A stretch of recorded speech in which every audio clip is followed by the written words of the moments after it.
지난 주간에는 미국 와이오밍주에 있는 그랜드 테튼이라고 하는 국립공원 멜리 웜스프링이라는 온천수에서 뇌를 파먹는 아메바가 발견이 됐습니다. 뇌를 먹는 아메바는 최근까지 주로 미국의 남부 쪽에 이런 민물에서 발견이 됐습니다. 그런데 지난주에 와이오밍주 국립공원에서 발견된 이 아메바는 로키 산맥을 끼고 서쪽에서 최초로 발견됐다는 것이 중요한 이슈가 되었습니다. 그래서 이 와이오밍주 그랜드 테튼에 있는 멜리 웜스프링은 동네 지역에 있는 사람들도 많이 오는 그런 관광 지역입니다. 거기에 들어갔던 사우스캐롤라이나주의 11살의 여자 어린아이가 이 아메바 때문에 목숨을 잃었습니다. 자, 이 뇌를 먹는 아메바는 현존하는 어떠한 항생제 마이신으로도 잡을 수가 없습니다. 뇌를 먹는 아메바를 잡기 위해서는 새로운 항생제가 발명돼야 되는데 아직 발명이 되지 않고 있는 겁니다. 사실은 사람들이 항생제를 많이 과용함으로 인해서 항생제가 효력을 발휘하지 못하고 있죠. OECD 국가의 통계를 낸 것을 보니까 우리 한국이 항생제 사용이 가장 많음으로 인해서 그 항생제의 그 내성이 세계적으로 가장 높다는 거예요. 그래서 궁여지책으로 보건당국에서 이 항생제를 많이 쓰는 의사들을 명단을 공개하겠다. 여러분, 감기 걸려도 우리 한국 사람들은 항생제를 먹어서 빨리 낫습니다. 그래서 우리 한국 감기약은 먹자마자 금방 낫죠. 한 4월이면 나아요. 항생제가 들어가서 그래요. 이렇게 항생제를 일상생활에서 많이 남발함으로 인해서 정작 뇌를 파먹는 아메바 같은 이런 그 생소한 박테리아가 등장하면 맥을 못 추는 거죠. 맥을 못 춥니다. 특별히 온천수에서 발견됐다. 이거 상당히 큰 위험입니다. 그래서 거기에 경고판을 붙여놨습니다. 온천수에 들어가려고 하는 사람은 잠깐 몸만 적시거나 발만 적시고 그리고 코까지 잠기는 것은 금한다. 그리고 밑에다 뭐라고 쓰냐면 가급적이면 들어가지 않는 것이 안전하다. 여러분, 뇌를 파먹는 아메바가 발견된 온천수에 누가 들어가길 원하겠습니까? 코로 아메바가 들어가면 뇌를 그냥 다 파먹어버려요. 얼마 있다가 죽는 것입니다. 자, 이렇게 되다 보니까 이제는 온천도 마음 놓고 갈 수 없는 시대가 되고 말았습니다. 그렇지 않습니까? 우리 주변에 얼마나 많은 온천들이 있고 그 온천욕을 즐기는 사람들이 얼마나 많습니까? 이렇게 환경은 변화되고 있습니다. 이런 그 자연 환경이 변화되는 현상, 정말 우리가 주변에서 많이 볼 수 있죠. 그래서 이 지구온난화 현상을 통해서 캘리포니아만 해도 해수면이 높아짐으로 인해서 4만 채의 집들이 앞으로 침수할 것으로 예상을 하고 있습니다. 미국 전체로 얘기한다면 더 많죠. 더 많아요. 엄청난 그 390만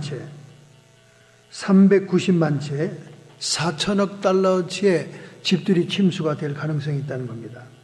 특별히 그 LA에서는 오렌지 카운티 쪽이 침수 가능성이 있다고 발표하고 있습니다. 롱비치, 헌팅턴 비치, 또 뉴포트 비치, LA의 그 오렌지 카운티의 비치가에 아주 대단히 부유한 동네죠. 그 동네들이 침수할 가능성이 있다. 이렇게 발표하고 있습니다. 지구온난화 현상은 단순히 우리가 예측하는 현상이 아니라 굉장히 빠른 속도로 진행되고 있습니다.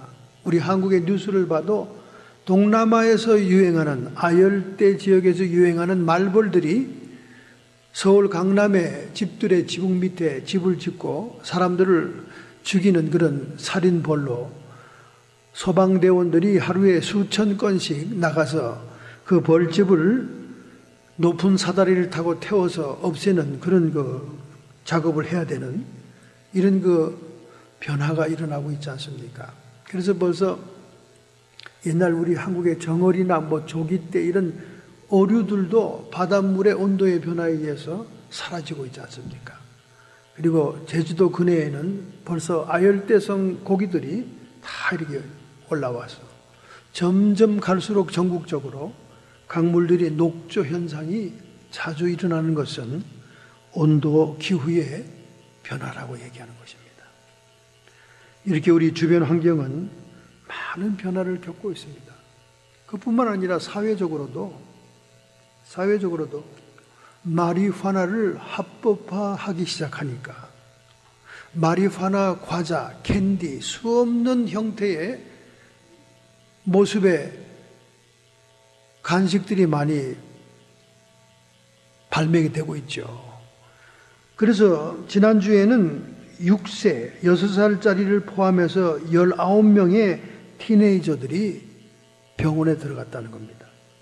그것은 한 집안에서 있었던 생일 파티에서 캔디를 한 바구니 가져와서 서로 나눠 먹었는데 그 캔디가 마리화나 캔디였다는 거예요. 마리화나. 이게 뭐 정상적인 캔디인지 마약 캔디인지 구분이 안 되는 거죠. 그러니까 그 아이들이 캔디 얼마나 좋아합니까? 그 캔디를 전부 다 까먹고 나서는 조금 있다가 전부 다 거품을 내고 절도하고 의식을 잃으니까 응급차가 와서 전부 다 병원으로 싣고 갔다는 겁니다.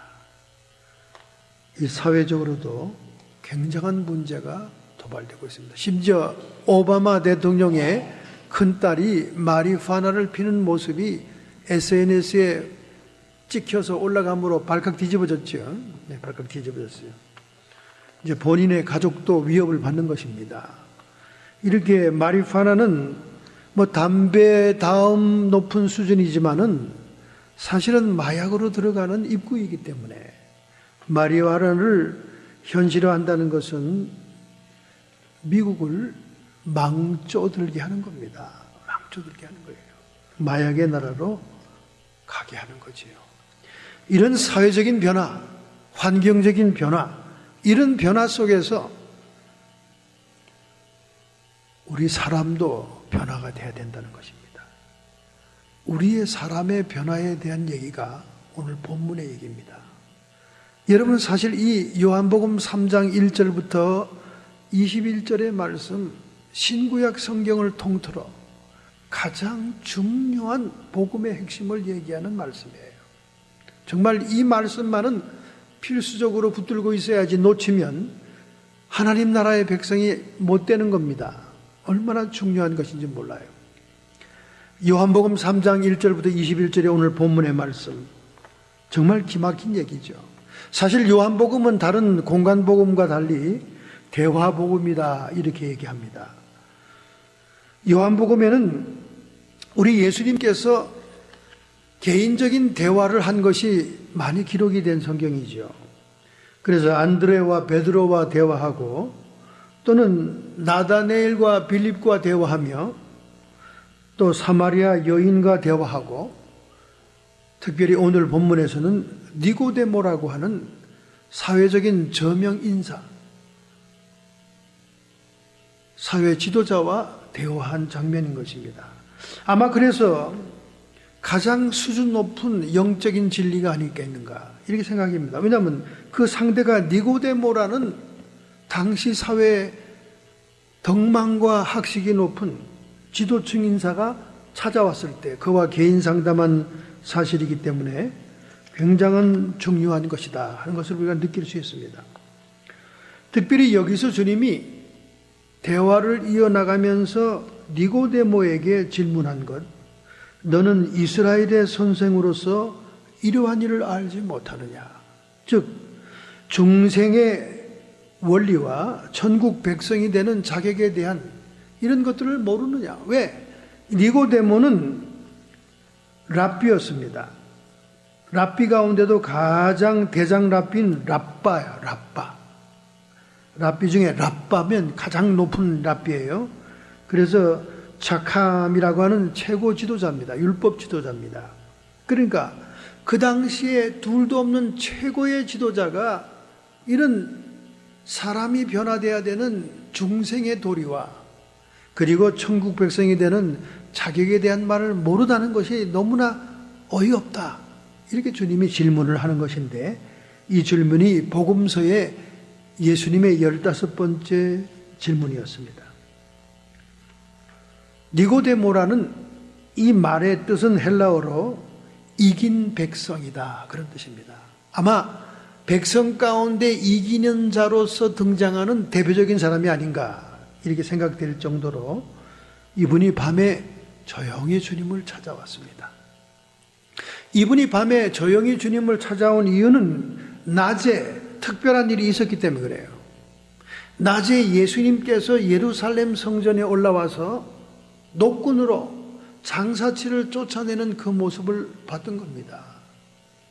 여러분, 사내들인의 멤버로서, 사내들이라는 것은 그 당시에 유대의 국회와 사법부의 기능을 하고 있는 최고의 기관이었습니다. 그 기관 중에도 가장 지도자적인 인물이 니고데모였어요.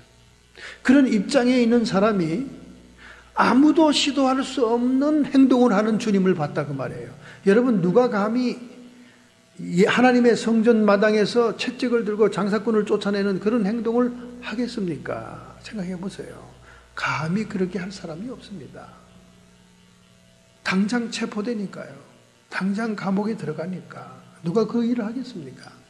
그런데 그 성전을 정화하는 모습을 보고 이 니고데모는 사내들인의 지도자로서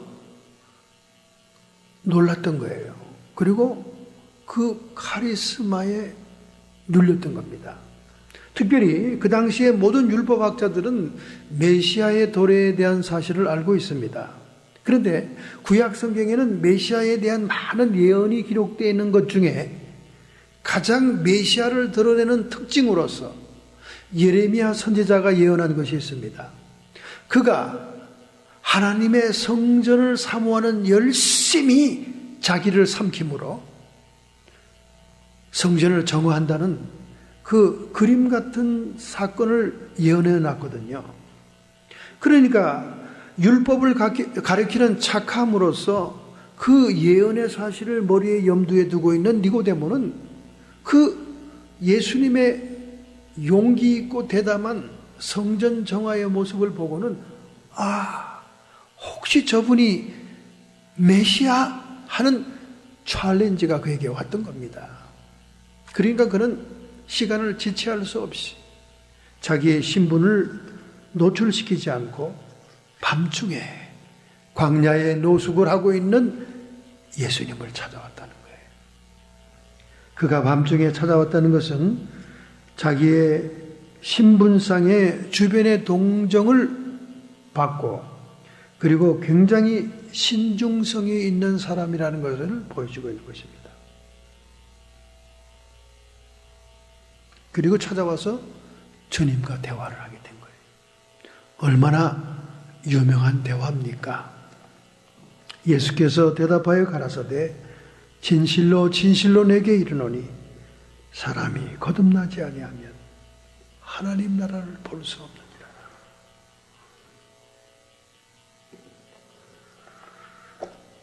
예수님을 찾아와서 위대한 선생이라고 고백합니다.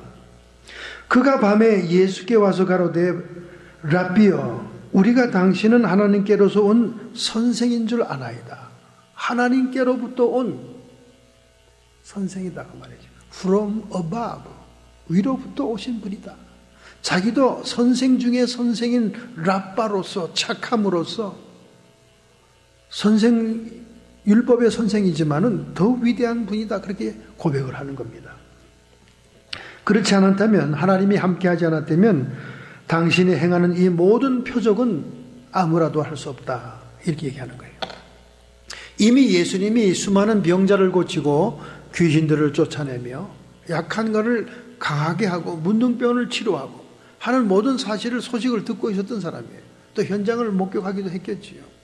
그러나 결정적으로 그가 흔들린 것은 그날 낮에 있었던 예수님의 성전 청결 그 모습을 보면서 예레미야 선지자의 예언을 기억했을 것입니다. 그래서 그는 압도되어 예수님을 찾아왔던 거예요. 우리 주님은 그에게 중요한 얘기를 하는 것입니다. 여러분, 랍비라고 하는 존재는요, 가르치는 자입니다. 율법을 가르치고 교육하는 사람이에요. 모든 유대인들의 동네 마을마다 회당이라고 있어서 예루살렘의 성전을 대신할 수는 없지만은 간단한 지역 예배와 그리고 어린아이들의 율법 교육을 가리키는 그런 장소가 있었습니다. 그런데 특별히 중생에 대한 얘기를 한 것은 의미가 있는 거예요. 우리 모든 사람들은 교육을 잘 시키면 사람이 변화되고 인격이 변화된다 이렇게 생각하는 거죠. 그런데 그것을 정면으로 주님은 고쳐주는 겁니다. 교육으로 되는 게 아니라는 거예요. 교육으로. 종자가 변화해야 된다는 겁니다. 종자가. 그것을 얘기하는 거예요. 여러분, 우리가 교육을 잘 시키는 것은요, 종자는 변하지 않고 거름만 잘 주는 거예요. 김만 잘 매주는 겁니다. 여러분, 나무가 아무리 거름을 잘 주고 김을 잘 매줘도 그 종자에 맞는 열매를 그대로 더 많이 맺을 뿐이에요. 그러니까 명문대학 나오고 잘못된 사람들은 더 교묘하게 더 지능적으로 사기를 치잖아요. 교육은 사람들에게 수를 가리킬 뿐이지 생명의 변화가 있는 게 아닙니다. 그래서 이 교육에 중점을 두고 있는 랍바, 착함인 니고데모에게 중생의 도리를 주님이 말한 것은 너희들이 말하는 것처럼 율법을 교육하고 그저 사람을 잘 가르치기만 하면 사람이 변화되는 것이 아니라 먼저 해야 될 것이 있는데 그건 중생이다 그 말이죠. 거듭나야 된다는 거예요. 원죄를 유전받고 있는 아담의 후손으로, 아담의 생명으로는 아무리 교육을 시켜도 소용이 없다는 겁니다. 거듭나야 된다는 거죠. 거듭난다는 말은 뭡니까? 타락된 인간의 생명이 하나님의 생명으로 근본적으로 변화되고 종이 바뀌어야 된다는 겁니다. 종이 바뀌어야 되는 거예요. 돌감람나무 아무리 김을 잘 매주고 거름을 잘 해줘봤대자 돌감람나무밖에 더 많이 열리는 거예요. 더 많이 열리는 거예요. 돌감람나무를 상품화될 수 있고 먹을 수 있는 감람나무가 되게 하려면 접붙임을 해야 됩니다. 다른 종자와 생명을 바꿔줘야 돼요. 그런 후에 김을 매주고 거름을 준다면 쓸모없는 감람나무가 열리는 거죠. 교육이 먼저가 아니라는 겁니다. 그래서 이 교육자에게 말하기를 생명의 변화가 중요하다. 중생해야 된다. 이게 중생에 대해서 가르치니까 못 알아들어요. 그래서 어떻게 너는 이스라엘의 선생으로서 모르느냐 이거를. 그렇게 주님께서 얘기하면서 중요한 기독교의 핵심을 증거하고 있는 것입니다. 진실로 진실로 내게 이르노니 사람이 물과 성령으로 나지 아니하면 하나님 나라에 들어갈 수 없느니라. 즉 물 세례와 성령 세례 받지 않고는 하나님 나라에 들어갈 수 없다는 거예요. 육으로 난 것은 육이요 성령으로 난 것은 영이니. 이미 우리는 아담의 후손으로 타락한 상태는 영이 죽은 것과 같은 상태인데 이제 우리의 영이 성령을 통해서 살아나야 된다는 거예요. 하나님의 생명으로 살아나야 된다는 거예요. 내가 내게 거듭나야 하겠다는 말을 귀히 여기지 말라. 왜 그 말을 합니까? 표가 안 나기 때문에 그래요. 우리의 영이 변화되고 생명이 변화된 것은 얼뜻 외모로는 표가 안 납니다. 왜냐하면 영적인 변화는 바람이 움직이는 것과 같다는 거예요. 여러분, 바람이라는 헬라 원어와 히브리 원어는 루아후, 히브리 원어, 헬라말은 포뇨마, 바람과 성령은 동일한 단어입니다. 똑같은 단어를 쓰고 있어요. 그러니까 영적인 것, 성령을 가장 잘 비유로 표현한 것이 바람입니다. 여러분, 우리 바람은 전혀 눈에 띄질 않아요. 눈에 띄질 않습니다. 그러나 바람이 지나가는 흔적은 알 수 있어요. 나무가 흔들리니까.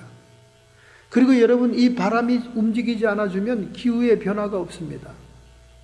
바람이 움직여주지 않으면 이 공기의 변화가 없어서 모든 것이 썩고 부패합니다. 얼마나 중요한지 몰라요. 바람이 움직여 비도 내리는 것이요, 바람이 움직여서 눈도 오게 하는 것이요, 바람이 움직여서 이 지구의 모든 기후에 변화를 주는 거예요. 이렇게 보이지 않는 바람의 존재가 얼마나 귀한지 모릅니다. 여러분이 쓸모없는 허리케인, 태풍을 아주 쓸모없는 바람처럼 생각하죠. 어떻게 하나님은 저렇게 위협적이고 폭력적인 저런 태풍을 만드셨을까? 쓸모도 없는 거, 피해만 주는 거. 아니에요.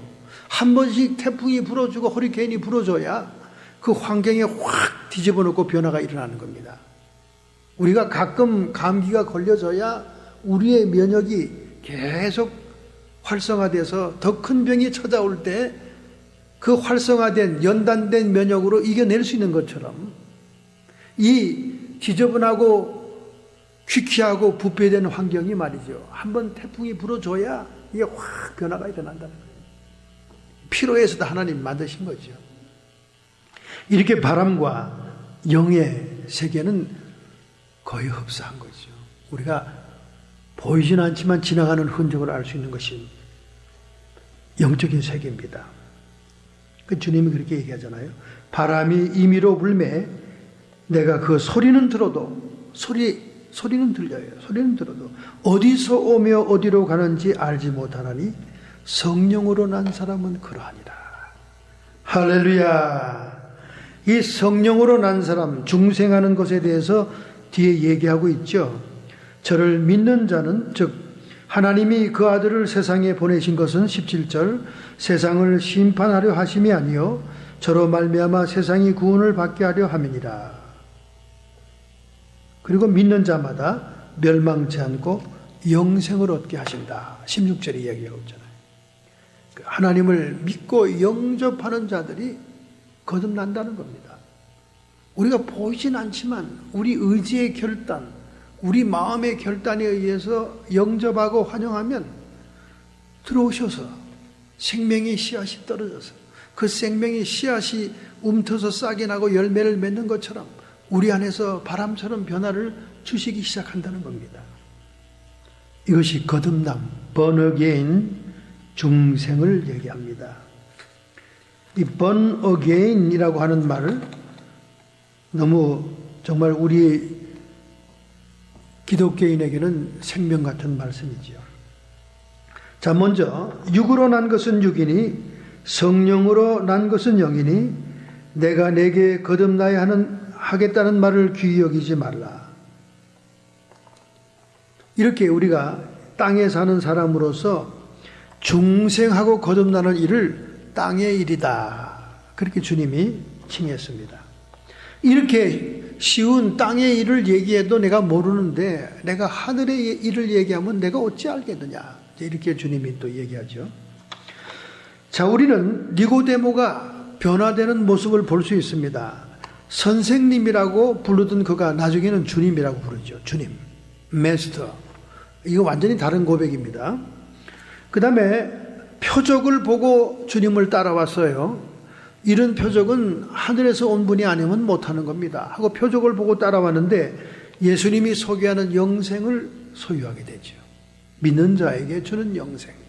그 다음에 그가 깜깜한 밤중에 자기의 신분을 노출하지 않기 위해서 밥죽에 찾아왔지만 예수님을 통해서 빛을 보게 되는 겁니다. 그래서 이렇게 후반부에 이렇게 얘기하죠. 진리를 쫓는 자는 빛으로 오나니 이는 그 행위가 하나님 안에서 행한 것임을 나타내려 함이니라. 니고데모는 율법 선생으로서 진리를 추구하는 자였어요. 그가 비록 밤중에 주님을 찾아왔지만은 그는 진리를 추구하는 자로서 빛 가운데로 나온 겁니다. 그는 빛을 보게 되는 거죠, 그날은. 구체적으로 우리가 니고데모가 변화되는 모습을 요한복음 성경의 언급을 통해 알 수가 있습니다. 조각조각 언급해 놨어요. 자, 본문이 바로 AD 27년경에 예수님을 첫 번째 방문한 것입니다.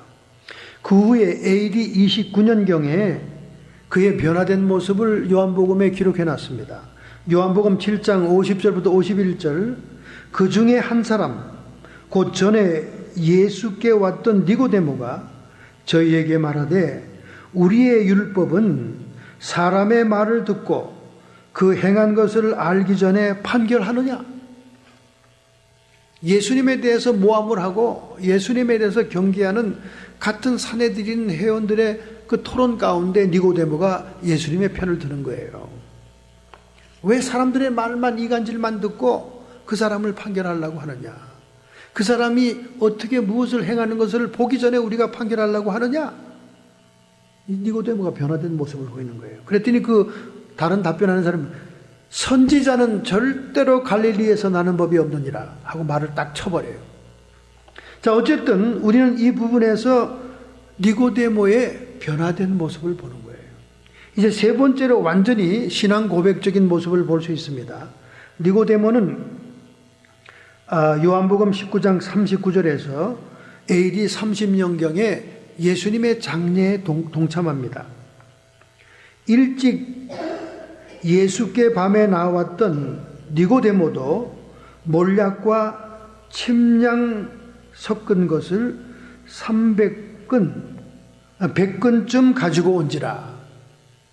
예수님이 돌아가셨을 때 그의 장례를 동참하기 위해서 그가 몰약과 침량을 가져왔다는 거예요. 몰약은 방부제입니다. 침량은 방취제예요. 향기가 나는 거고. 그리고 장례에 필요한 것입니다. 그런데 이 두 물건은 굉장히 비싼 거예요. 너무너무 비싼 겁니다. 그래서 그 당시에 왕들의 장례에 쓰던 물품이에요. 100근쯤 가져왔다는 것은 35kg을 가져왔다는 건데 엄청 많은 양입니다. 그 당시에 부유한 자들이 아니면 이런 걸 만질 수가 없었어요. 니고데모가 이렇게 값비싼 장례 용품을 가져왔다 하는 것은 그의 신앙 고백적인 모습이에요. 즉 무슨 말이냐? 예수 그리스도가 죽었지만은 그의 왕권을 인정하는 믿음의 표시입니다. 그는 메시아로서 왕으로서 오신 자다. 그래서 왕들이 장례하는 그 용품을 가져왔다는 거예요. 이것은 예수님의 제자된 모습을 보여주는 것이요. 그리고 장례에 그 용품을 가져왔다는 것은 주의를 의식하지 않는다는 뜻입니다. 이렇게 니고데모는 주님을 만나 중생을 체험함으로 변화된 모습을 보여주었습니다. 할렐루야! 할렐루야! 얼마나 감사한 얘기입니까? 정말 기막힌 얘기죠. 여러분, 우리 미국은 정말 굉장한 위기에 처해져 있습니다. 우리가 자신의 가정과 자녀들만을 위해서 기도하는 때는 아닙니다. 우리는 정말 하나님 앞에 우리가 살고 있는 이 미국을 위해 기도해야 돼요. 기도해야 됩니다. 얼마나 중요한 시점인지 몰라요. 더 이상 오바마 정부가 정권을 연장하는 형태의 미국이 돼서는 안 됩니다. 오바마 대통령은 노골적으로 공개적으로 성경을 모독했어요. 그리고 더 이상 미국은 기독교 국가가 아니라고 세계에 나가서 공포했습니다. 여러분, 믿음의 사람들이 세운 이 미국을 자기가 미국은 더 이상 기독교 국가가 아니라고 그렇게 얘기한다고 그렇게 됩니까? 이건 하나님을 대적하는 그런 망령된 얘기지요. 여러분, 최근에 문제가 되는 안건이 지금 주의회에 올라가 있습니다. 오바마는 무조건 행정명령으로 독재자처럼 각 주에다가 명령을 내립니다. 지금 무슨 안건이 지금 올라가 있냐 하면은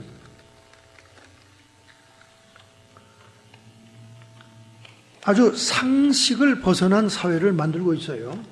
무슨 안건이 올라갔냐면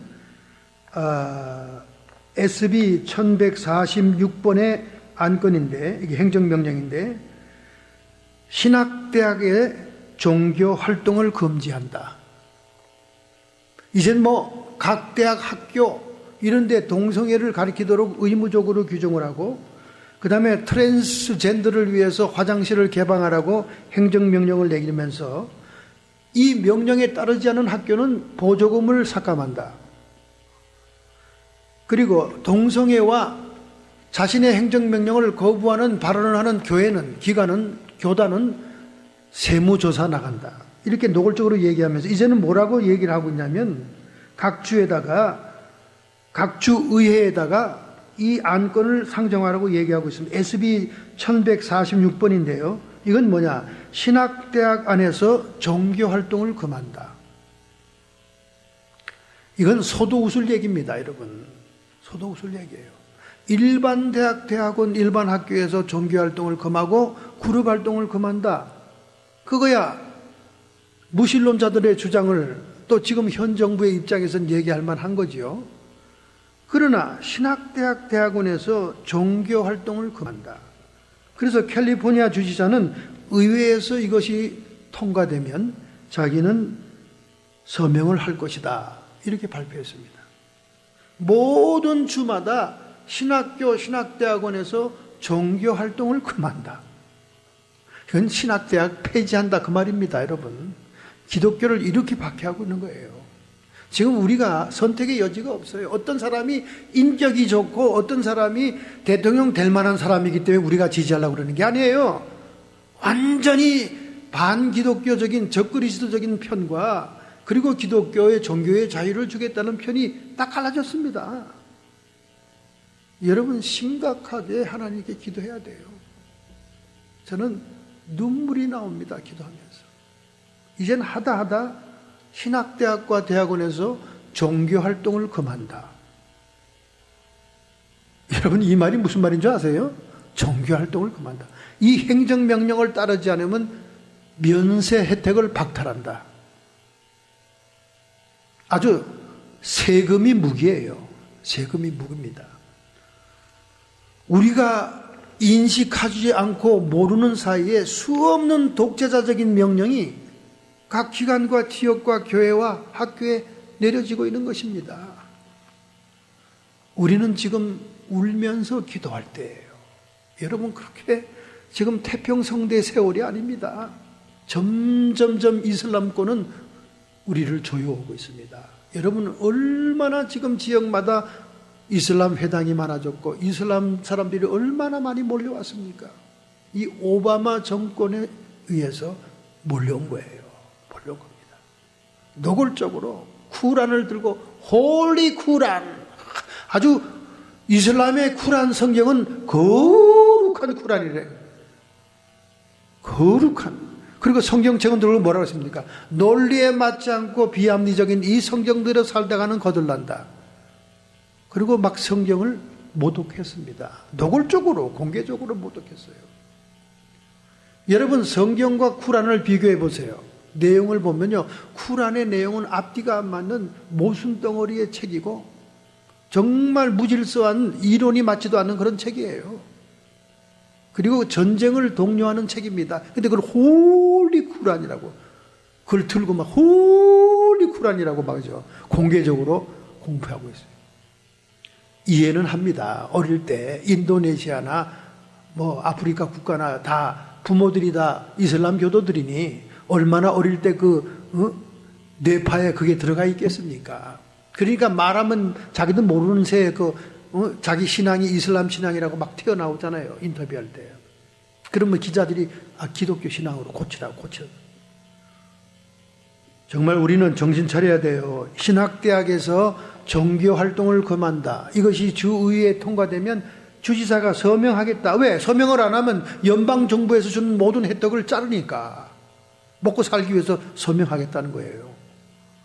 그럼 이건 신학대학을 폐지하겠다는 얘기고, 기독교를 박해하겠다는 얘기고, 종교의 자유를 거두어 가겠다는 초헌법적인 행동을 하고 있는 거예요. 이런 정권을 연장하려고 지금 대통령 역사상 유례 없이 전당대에 나와가지고 후보를 갖다가 막 칭송하면서 뽑으라고 그렇게 얘기합니까? 지금 많은 예언자들은 클린턴이 무슨 결격 사유로 대통령 후보로서 치명적인 약점이 발견되고 사람들이 떠나게 되면 이슬람 교도들이 전국적으로 폭동을 일으키고, 그렇게 되면, 왜냐하면 이슬람 교도들은 좀 트럼프가 될까봐 벌벌 떠니까 일으키고, 그 폭동에 의해서 오바마는 계엄령을 선포해서 대선을 물 건너가게 하고 자기가 정권을 연장한다는 그런 시나리오가 이미 있었다고 예언자들이 얘기하고 있습니다. 정말 여러분, 이런 말을 언급할 수밖에 없는 것은 우리가 지금 배를 치고 태평성대를 노래할 때가 아닙니다. 기독교의 종교의 자유를 박해하고 터무니없는 행정명령으로 교회들을 핍박하고 반성경적이고 적그리스도적인 행동을 해도 말을 못하게 하고 세무사찰하겠다는 공갈 협박을 하고 있습니다. 정말 정신 차려야 돼요. 자, 두 번째 하늘의 일입니다.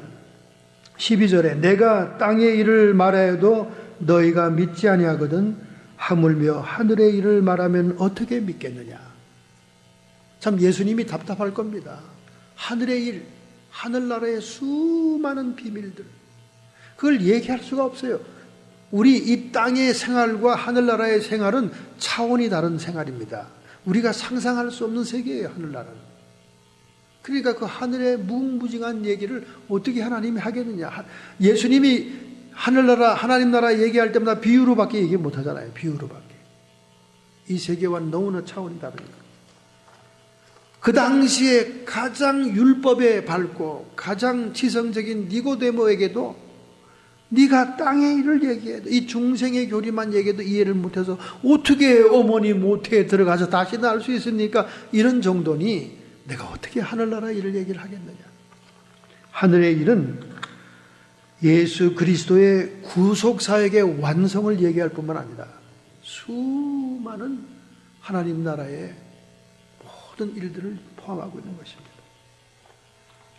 정말 우리가 영적으로 성장하고 자란 만큼 영의 세계를 깨닫게 되는 거예요. 영의 세계를 알게 되는 것입니다. 오늘 이 후반부의 본문에 보면 하나님의 사랑의 결과가 믿는 자에게 구원을 주는 것이었습니다. 우리 예수님이 오신 것은 이 세상을 결코 심판하기 위해서만 온 게 아닙니다, 여러분. 하나님을 자꾸 잔인한 분으로 생각하는 분들이 많은데 왜 다 구원해 주지 않고 왜 누구는 지옥 가고 누구는 천국 가고 이런 일이 있느냐, 많이 말을 합니다. 그러나 하나님의 사랑의 결과로 우리가 믿는 자에게 구원을 허락해 줬고, 그 다음에 우리에게 중생을 통한 생명의 변화, 하나님의 생명의 씨앗이 우리에게 들어와서 우리의 생명의 변화로서 하나님 나라에 영원히 들어갈 수 있는 영생의 사람이 될 수 있는데, 그것은 예수님의 죽음과 부활을 통해 그것을 우리에게 가져다 주었다는 것입니다. 할렐루야. 그 다음에 21절 마지막 부분에 빛의 계시가 나옵니다. 악을 행하는 자마다 빛을 미워하나니 빛으로 오지 않으니 이는 저가 행위가 드러날까 합니다. 세상의 사람들은 악하기 때문에 빛을 사랑하지 않고 어두움을 사랑한다. 그렇게 얘기하고 있습니다. 여러분과 제가 빛 가운데 살면 성령의 인도함을 받아 영적인 세계의 진리를 깨닫게 되고, 그리고 그 영적인 하나님의 뜻들을 순종할 능력이 생기게 되는 것입니다. 할렐루야. 요한 1서에 그 말씀이 나오지 않습니까? 요한, 저가 빛 가운데 계신 것 같이 우리도 빛 가운데 행함으로, 빛 가운데 행하면 우리가 서로 사귐이 있고 그 아들의 피가 우리를 모든 곳에서 깨끗하게 하실 것이다. 빛 가운데 계신 하나님, 빛 가운데 계신 영의 나라, 빛 가운데 계신 하나님의 나라처럼 우리가 빛 가운데 하나님의 뜻을 순종하고 행하고 살면 하나님과의 사귐이 있다는 거예요. 사귐이. 그러니까 우리가 죄를 짓고 불의한 생활을 계속하면서 하나님이 나를 버렸다, 뭐 이렇게 얘기하면 안 됩니다. 하나님 그 자체가 본질이 빛이기 때문에 우리가 빛 가운데 함께 이렇게 공명되는 그런 수준이 돼야 주님과 사귐이 있다는 거예요. 주님과의 교제와 인격적인 만남이 있다는 것입니다. 할렐루야. 진리를 쫓는 자는 빛으로 오나니 그 행위가 하나님 안에서 행한 것을 나타내려 함이니라. 바로 니고데모가 그러했다 그 말입니다. 자, 니고데모는 예수님을 하늘로서부터 온 선생으로 알고 왔다가 그를 메시아를 호칭하는 주님으로 바뀝니다. 그는 예수님의 표적을 보고 하늘에서부터 온 분이 아니면 이런 표적을 행할 수 없다 하면서 표적 중심으로 왔지만은 그는 영원한 생명을 소개받게 되는 것입니다. 할렐루야. 뿐만 아니라 그가 빛 가운데의 삶을 깨닫게 됩니다. 진리를 구하는 자는 빛 가운데로 나오는데 그 빛 가운데서 하나님의 영적인 세계의 진리를 깨닫게 되고 하나님의 뜻을 깨닫게 될 때 순종하는 삶을 통해 구원을 이룬다는 것입니다. 할렐루야. 이 모든 천국의 열쇠를 오늘 우리 교회에다 맡겼다는 거예요.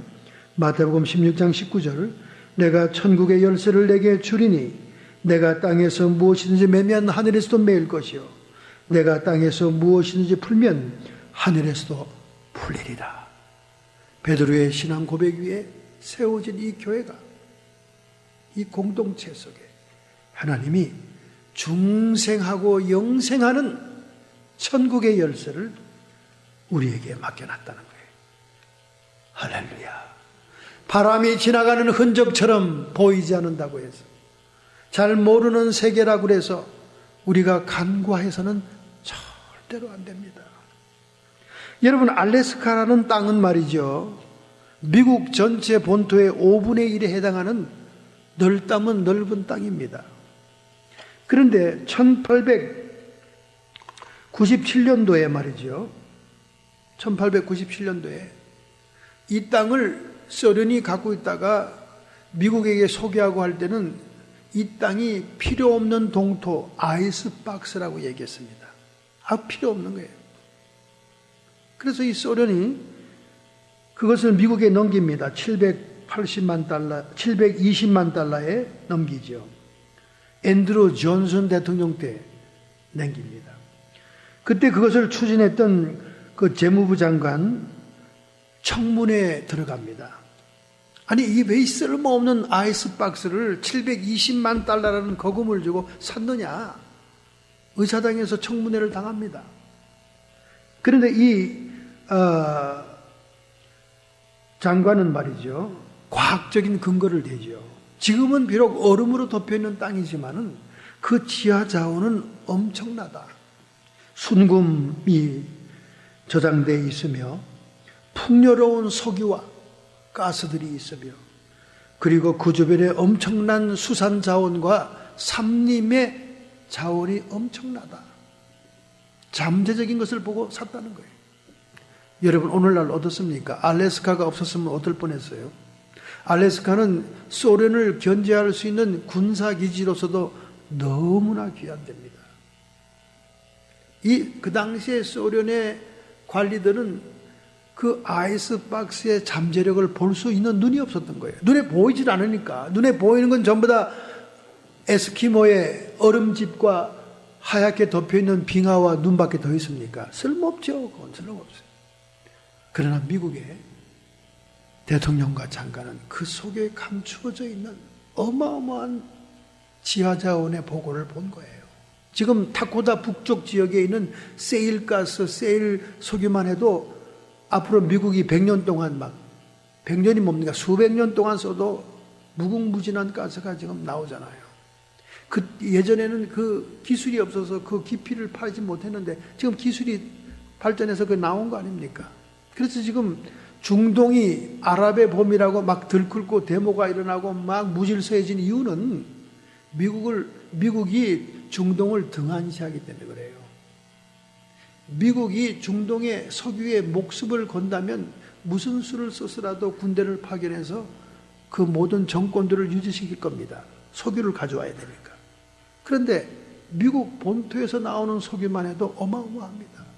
이제는 한국도 미국 석유를 수입해 간다는 그런 계획이 있어요. 그런데 타코마 북쪽 지역에만 해도 그 어마어마한 저장력이 있는데 알래스카 밑에는요 어마어마합니다.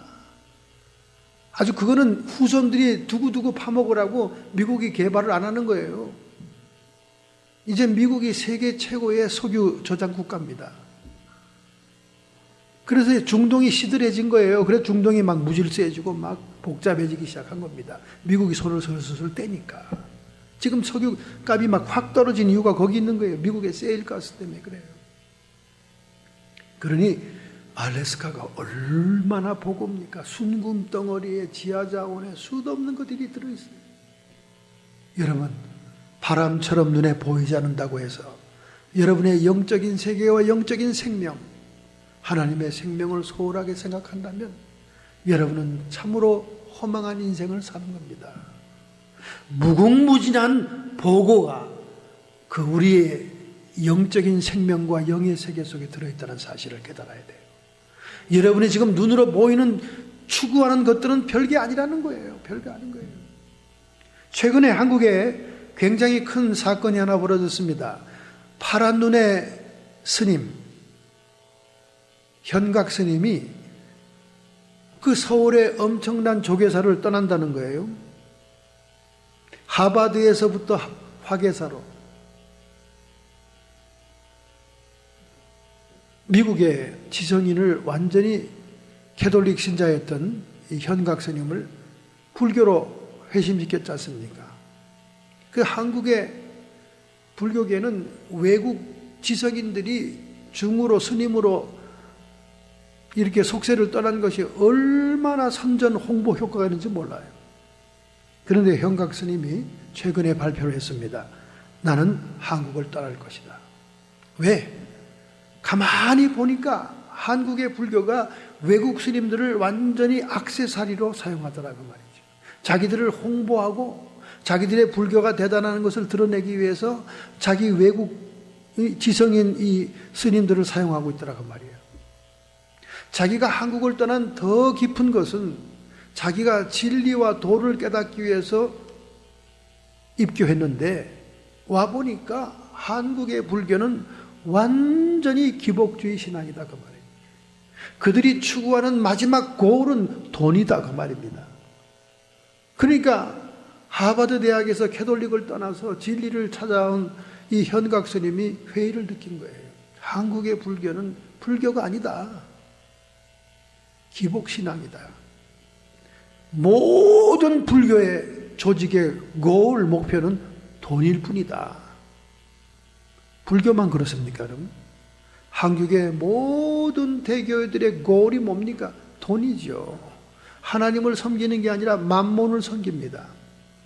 그 큰 교회를 움직이고 유지하려면 돈이 기본적으로 들어가게 돼 있어요. 그러면 돈이 들어와야 돼 교회가 움직입니다. 버스를 움직이고 교회를 움직여야 돼요. 돈이 들어와야 됩니다. 돈에 신경을 쓰는 거예요. 그럼 누구를 또 신경 씁니까? 돈 많은 사람을 신경 쓰게 되는 겁니다.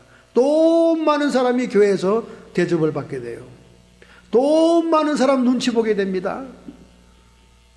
하나님이 주인이 아니라 돈이 주인인 거예요. 왜 돈이 좋습니까? 이 보이는 세상에서 부귀영화를 누리기 딱 좋은 것이 돈이니까. 그러니까 보이지 않는 영적인 세계, 보이지 않는 진리의 세계는 뒷전이고, 그건 명분상 얘기하는 것, 번드르하게 포장하는 것 뿐이고, 사실 그들이 목표하는 것은 다 돈이다 그 말이에요. 돈. 그래서 회의를 느껴서 한국의 불교를 떠난다고 크게 공포한 것이 막 신문마다 지금 대서특필되고 있잖아요. 불교만 그렇습니까? 기독교도 마찬가지죠. 기독교 단체만 문제입니까? 여러분도 마찬가지죠. 맨 기도 부탁받고 맨 전하는 내용이 뭡니까? 내 새끼들 장가 잘 가게 해주시고, 내 새끼 신랑 잘 만나게 해주시고, 내 새끼 직장 좋은데, 내 새끼 돈 많이 벌게 해주시고, 내 새끼 네 새끼다 그래. 새끼가 우상이에요, 우상. 에? 새끼가 우상. 왜 새끼들이 잘 돼야 됩니까? 내가 부귀영화 누리려고, 새끼들 덕분에. 여러분, 새끼들의 기대 걸지 말아요. 이번에 못 봤습니까? 복권 당첨되니까 어머니가 오니까 어머니 집안에 못 들이게 하잖아요. 자기 집 못 들어오게 하잖아요. 복권 당첨되고. 그러니까 엄마가 데모하자니까 1인 데모. 아들을 법적으로 조치해달라고 말이지. 아니, 가난하게 살던 아들이 복권 당첨됐으면 더 어머니를 극진히 모시고 효도도 좀 하고 못하던 여행도 보내드리고 할 것이지. 아니, 복권 당첨돼가지고 엄마 발걸음도 못 가게 딱 그냥 막아 세우니까 1인 데모 하잖아요. 1인 데모. 이런 세상에서 무슨 자식들에게 기대감이 있다고 그렇게 맨날 자식들 얘기하는 거 보면요, 제가 아이고, 당신 신앙도 참 헛거요. 어찌게 보이는 것밖에 모르고 그렇게. 응? 그 애물단지 자식들 그거 잘 돼봤자 몇 년이요, 그까진 거. 영원한 하나님의 나라에 비교해서 몇 년 되겠을까지. 자식들이 물질적으로 잘 살고 직장생활 잘하고 잘하는 것보다 더 중요한 것은 그들의 영혼의 문제예요. 영혼. 그 영혼이 구원받아야 되고, 영혼이 하나님 나라 가야 되고, 그 영혼이 중생이 돼야 되는 거지. 그게 안타까워서 기도해야지. 뭘 다른 걸 더 기도합니까? 그렇잖아요. 그래서 비교 종교학에서는 하등 종교와 고등 종교를 구분하는 것을 자기 부정이 있는 종교냐, 자기 부정이 없는 종교냐로 구분합니다. 하등 종교는 기복주의 신앙이에요. 하등 종교는 눈에 보이는 이 세상에서 부귀영화를 누리기 위해서 아이고 돈 주세요, 아이고 건강 주세요, 아이고 잘 살게 해주세요. 이게 하등 종교라는 거예요. 여러분 옛날에 꽹가리 치고 하던 굿하고 하던 모든 샤머니즘의 목적이 하등 종교 아닙니까? 그 하등 종교 아니에요. 기복. 이 땅에서 잘 살느냐는 거. 삼재가 끼면 안 되고 말이지만,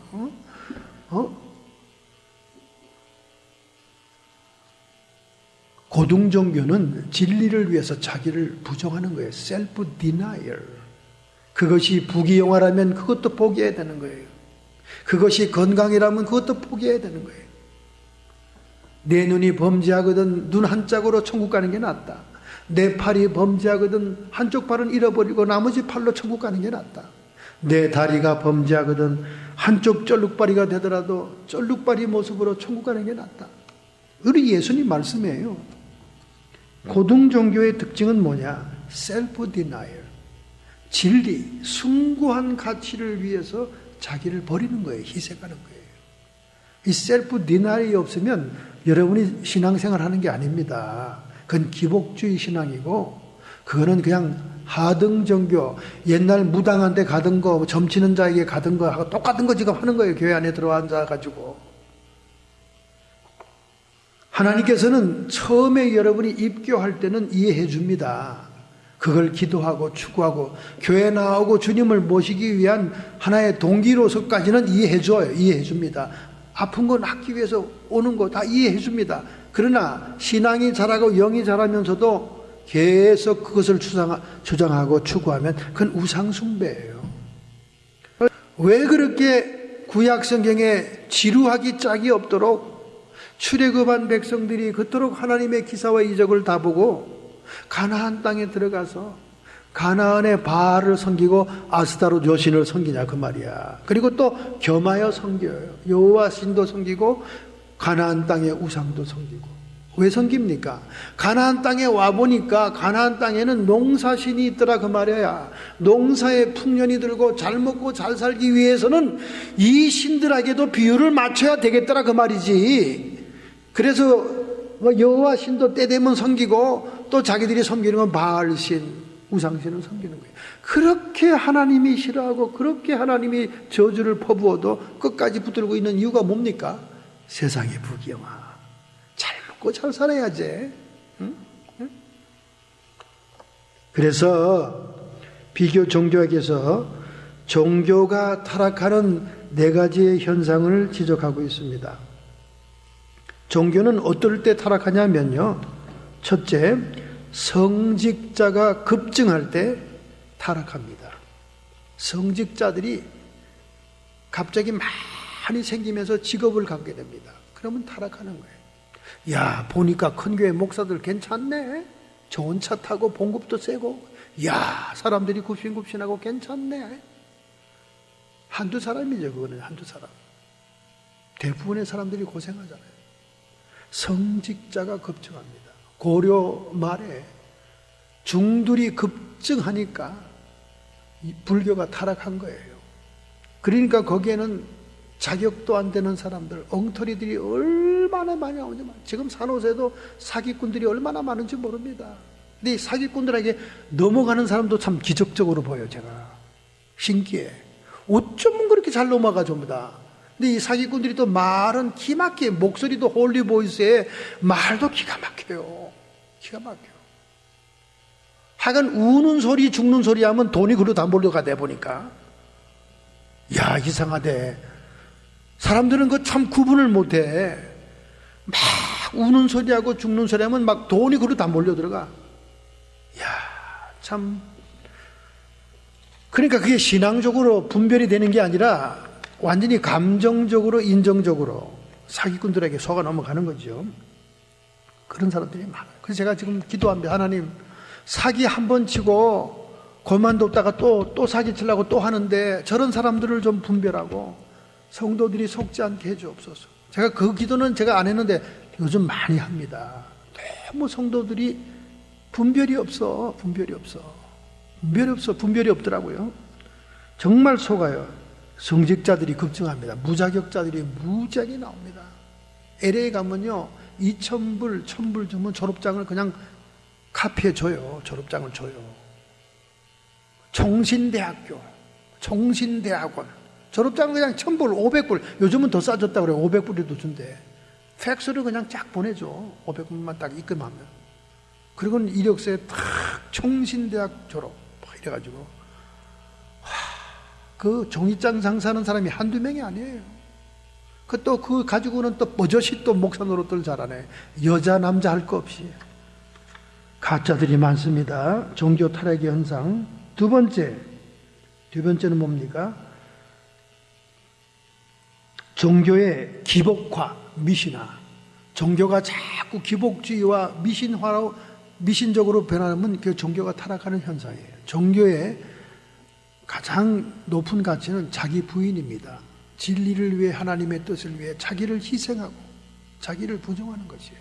근데 그것이 없이 자기의 복과 자기의 잘 살기 위해서, 자기 부귀영화를 위해서만 자꾸 구하는 것은 종교의 타락 현상이에요. 그 낚시밥을 딱 거기다 거는 겁니다. 딱 걸어요. 여러분, 보통 사람들이 문제가 있는 것들은 단순합니다. 자식 문제 아니면 남편 문제, 남편 문제 아니면 직장 문제, 직장 문제 아니면 요 몇 가지예요. 5손가락 안에 다 드는 얘기입니다. 그거 중에 하나만 딱 건들면 다 술술술 다 불어내죠. 그 점치는 사람들이 그렇게 하는 거예요. 딱 들어오는 사람 보고, 아이고 남편 때문에 왔구만 소리씩 지면 거기 딱 맞으면 아이고 쪽집게네 하고는 그 다음부터는 다 자기가 불어, 자기가 다 얘기하는 거예요. 얼굴 보면 알잖아요. 오만상 쓰고 말이지, 딱 보면 벌써 점치는 것도 몇십 년 하면 벌써 감 잡는 데는 유명하거든요. 딱 보면 알아요. 자식 문제인지 직장 문제인지 다 이렇게 또 틀리면 아니면 말고 이러고 또 얘기하고, 아니면 말고. 자, 세 번째는 종교기관의 이익 집단화. 종교기관들이 이익을 추구하는 조직이 되는 거예요. 오늘날처럼 선교회가 얼마나 많습니까? 선교회. 하긴 선교자만 붙이면 돈이 되는 시대예요, 요즘은. 제 이메일에도 말이죠, 수 없는 사람이 돈 보내달라고 올라옵니다. 수 없는 사람. 보니까 막 나보다 더 훌륭한 사람들 많아. 근데 왜 돈을 보내달래? 막 신학대학원, 대학교를 막 빌딩을 세워놓고 뭐 교육관이 매체에다가 뭐 단기 선교 오는 사람들의 숙소와 이런 것들이 다 세워졌어. 어마어마하대 보니까 어마어마해. 근데 또 돈 보내달래. 자동차를 사야 되겠다고. 하여간 종교기관들이 이익 집단화하기 시작하면요, 그건 종교 타락의 현상이에요. 오늘날 수많은 이름을 붙여서 뭐 물건 파는 장사꾼은 말도 할 거 없이 많고 뭐 선교에 이름 붙이고 뭐 붙이고 하면서 모든 조직과 기관들이 이익 집단. 정신 차려야 돼요. 우리 성도들은요, 정신을 바짝 차려야 됩니다. 잘못하다가는 엉뚱한 데 갖다 퍼붓는 겁니다. 엉뚱한 데 퍼붓는. 뭐 유명한 얘기들이 많죠. 이랄 뭐 세크라멘토에 막 세탁소 막 서너 개를 차린 이름만 선교사, C 국가의 선교사, 막 그냥 여전도 회원들이 그냥 그 보여주는 비도에 감동받아가지고 막 헌금을 막 그냥 어려운 사람들을 막 모아가지고 막 떼돈을 만들어가지고 찾아가서 어디로 오라고 해서 갔더니 파자마 빨음으로 떡 나오더래요. 선교사가 떡 나오면서 돈 받고 오는데. 그 받아서 뭐 했습니까? 세탁소 몇 개 차렸어요. 뭐 이런 사람 저런 사람 말도 많습니다, 여러분. 정신들 차려야 돼요, 여러분. 참 정신. 그거 뭐 뻔듯하게 소개해도 다 거짓말인 것도 많아요. 별 사람 다 있습니다, 여러분. 정말 조심해야 돼요. 종교기관의 이익 집단화가 형성되면 종교가 타락하는 거예요. 종교 타락의 제일 마지막 극치는 뭡니까? 종교 전쟁을 일으킬 때. 이게 종교 타락의 극치입니다. 십자군 전쟁, 그것도 타락된 전쟁이에요. 종교 간의 전쟁을 일으키고. 그러니까 전쟁과 폭력을 입사하는 그런 종교는요, 사탄의 종교입니다. 절대로 기독교는 폭력과 전쟁의 종교가 아니에요. 예수님은 사랑으로, 하나님은 사랑으로 생명을 구원하는 겁니다. 그러니까 그 순교 현장 보세요. 맹목적으로 이슬람 교도들이 막 기독교인들을 한 대 몰아넣고 때리고 패고 그래도 반항하지 않잖아요. 그 불을 지르고 난리 법석인데도 그냥 불 속에서 그냥 죽잖아요. 아니 도망이나 가지 왜들 그러나 답답하잖아요. 그게 우리 기독교가 사랑의 종교이기 때문에 그래요. 그런 사랑을 얘기하는 성경은 쓰레기책이고, 쿠란에 보면 유대인을 만나거나 기독교인을 만나면 무조건 죽여라, 이 말이 성경 구절처럼 써있는 쿠란은 홀리 쿠란, 거룩한 쿠란. 하버드 나왔는지 모르겠어요. 콜롬비아도 제대로 나온지 모르겠어. 하여간 종교가 타락하는 이유는 생명이 변화되지 않았기 때문에 그렇습니다. 생명이 바뀌지 않아서 그랬어요. 하나님의 생명으로 들어가지 않았기 때문에 그래요. 인도 캘커다에서 빈민 선교하고 사랑의 선교회를 운영하던 마더 테레사 수녀님은 그 밑에 선교회에서 활동할 수녀들을 뽑는 때가 있답니다. 근데 그 수녀들을 뽑을 때 어떤 자격을 보냐 하면, 첫째, 잘 웃는 여자, 아주 웃음을 잘 웃는 여자를 수녀로 뽑는데요. 두 번째, 잘 먹는 여자, 잘 먹는 여자를 뽑는데요. 세 번째는 잘 자는 여자. 이 세 가지만 조건을 갖추면 그 사랑의 선교의 수녀로 뽑는다는 거예요. 이야, 그러면 오늘 여러분들은 다 뽑혔네, 그죠? 잘 웃고, 잘 먹고, 잘 디비 자고. 아니, 도대체 왜 그런 사람을 뽑습니까? 자기가 행복해야 남들도 행복하게 해줄 수 있다는 거예요. 정말 기본적인 얘기 아닙니까, 여러분? 그죠? 자기가 행복해야 남도 행복해 줄 수 있다는 거예요. 같은 하나님의 생명이 오고 같은 중생을 했더라도 항상 원망, 불만, 불평이요. 우거지상을 하고 다니고, 그리고 맨날 비관적인 그런 마음을 갖고 있다면 어떻게 남에게 부활의 생명을 증거할 수 있냐 그 말이죠. 어떻게 사랑의 손길을 베풀 수 있냐 그 말이죠.